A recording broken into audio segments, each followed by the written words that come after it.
Hai teman-teman, kali ini kita akan belajar bersama tentang soal-soal SKB atau Ukom Bidan mengenai asuhan neonatus bayi dan balita. Bagi yang belum subscribe, harus segera subscribe dan tanpa berlama-lama lagi, langsung saja kita ke soal yang pertama. Seorang perempuan usia 25 tahun melahirkan bayi di klinik pada pukul 21.00 WIB secara pervaginam.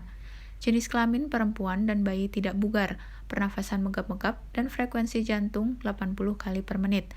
Tindakan berikut yang bidan lakukan adalah A. Meneruskan rangsang taktil, B. Memberikan oksigen aliran bebas, C. Memberikan ventilasi tekanan positif, D. Menghisap sekret dari mulut dan hidung, E. Meletakkan bayi di bawah alat pemancar panas. Jawabannya adalah C. Memberikan ventilasi tekanan positif.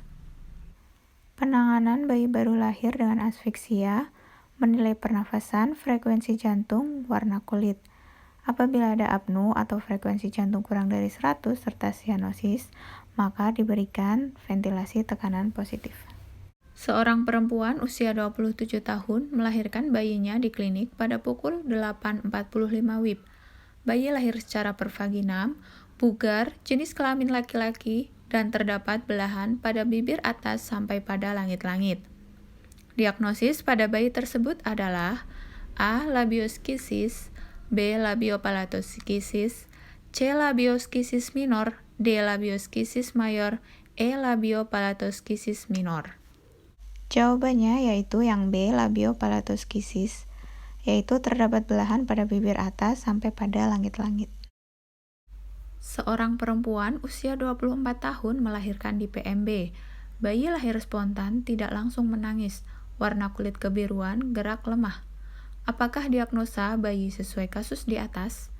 A. Hipoksia, B. Hipotermia, C. Hipotonis, D. Hipoglikemia, E. Asfiksia. Jawabannya yaitu yang E. Asfiksia. Berikut adalah bagan manajemen bayi baru lahir dengan asfiksia. Seorang bayi laki-laki baru saja dilahirkan di rumah sakit. Pada pemeriksaan fisik ditemukan kondisi rahang bawah lebih kecil dari bentuk normal. Posisi lidah jatuh ke belakang, glosoptosis, bayi juga susah bernafas dan malas minum. Diagnosa apakah yang dapat ditegakkan pada kasus di atas? A. Myelokel, B. Spina bifida, C. Sindrom Down, D. Sindrom Turner, E. Sindrom Pierre-Robin. Jawabannya adalah E. Sindrom Pierre-Robin. Antara lain ciri-cirinya yaitu glosoptosis dan mikronatia. Soal berikutnya, seorang bayi perempuan 1 jam yang lalu lahir spontan di praktek mandiri bidan. Berat badan 3.200 gram, panjang badan 48 cm dengan usia kehamilan 38 minggu. Dari hasil pemeriksaan, semua dalam batas normal. Apakah tindakan yang dapat diberikan pada bayi tersebut? A. Memandikan bayi, B. Mengeringkan bayi, C. Memberikan antibiotik, D. Memberikan vitamin K, E. Memberikan hepatitis B. Jawabannya yang D, yaitu memberikan vitamin K. Suntikan vitamin K1 dilakukan setelah proses IMD dan sebelum pemberian imunisasi hepatitis B, di mana IMD dilakukan kurang lebih selama 1 jam.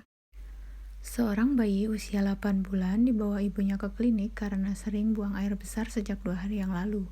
Feses tidak berdarah, bayi rewel, demam, dan muntah. Pada pemeriksaan didapatkan mata cekung dan turgor kulit tidak segera kembali. Apakah diagnosa pada kasus bayi di atas? A. Diare dengan dehidrasi ringan atau sedang, B. Diare dengan dehidrasi berat, C. Diare akut tanpa dehidrasi, D. Diare intoleran laktosa, E. Disentri. Jawabannya adalah A. Diare dengan dehidrasi ringan atau sedang. Berikut ini tabel cara mengklasifikasikan diare. Ada diare dehidrasi berat, ringan atau sedang, dan diare tanpa dehidrasi. Soal berikutnya, seorang bayi perempuan usia 1 jam dirawat di rumah sakit. Berdasarkan hasil pemeriksaan ditemukan adanya spina bifida di punggung bayi. Kekurangan zat mikronutrien apakah pada bayi tersebut sehingga mengalami spina bifida? A. Zinc, B. Vitamin A, C. Vitamin D, D. Asam folat, E. Ferrosulfat. Jawabannya yaitu D. Asam folat, yang berfungsi untuk membantu mencegah cacat lahir pada bayi. Soal berikutnya, seorang perempuan usia 26 tahun telah melahirkan 6 hari yang lalu datang ke rumah sakit, mengeluh sejak 2 hari yang lalu bayi nampak kuning di wajah. Bayi diberikan ASI dan susu formula. Berat badan lahir 3.200 gram, panjang badan 48 cm. Hasil pemeriksaan bidan saat kunjungan, berat badan bayi 3.100 gram, suhu 37 derajat Celcius.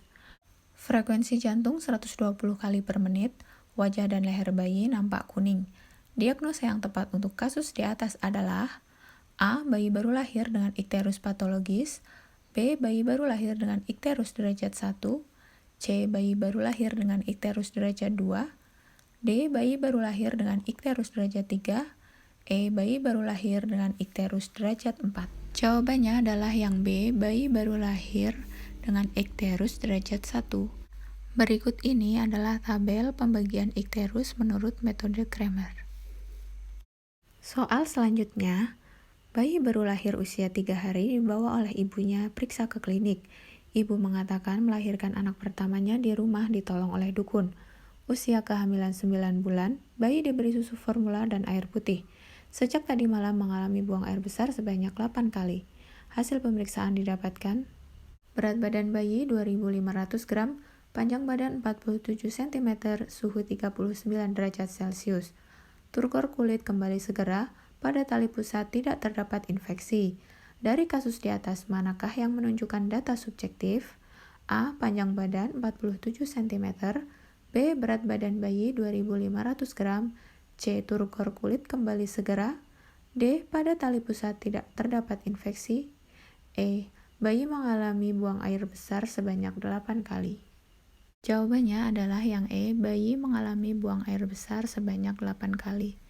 Merupakan data subjektif. Soal nomor 10. Bayi baru lahir usia 6 hari dilakukan kunjungan rumah oleh bidan. Ibu mengatakan bayinya sehat, bayi menyusu ibu tiap 3 jam sekali tanpa tambahan susu formula. Berat badan lahir 2.600 gram, panjang badan 48 cm. Hasil pemeriksaan bidan, saat ini berat badan bayi 2.700 gram. Dari buku KIA tertulis bayi baru diberikan injeksi vitamin K dan imunisasi hepatitis 0. Diagnosa yang tepat untuk kasus bayi di atas adalah A. Neonatus dini dengan kondisi normal, B. Neonatus dini dengan nutrisi adekuat, C. Neonatus lanjut dengan nutrisi adekuat, D. Neonatus lanjut dengan kondisi normal, E. Neonatus dini dengan masalah pemberian minum.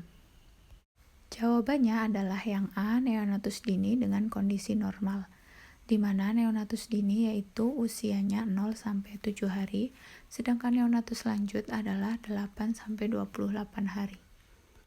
Oke teman-teman, kali ini sudah selesai untuk membahas soal-soalnya. Terima kasih sudah menonton videonya sampai akhir. Apabila ada yang perlu didiskusikan, boleh komentar di bawah. Dan jangan lupa untuk subscribe agar tidak ketinggalan video-video selanjutnya. Dan sampai jumpa, bye-bye.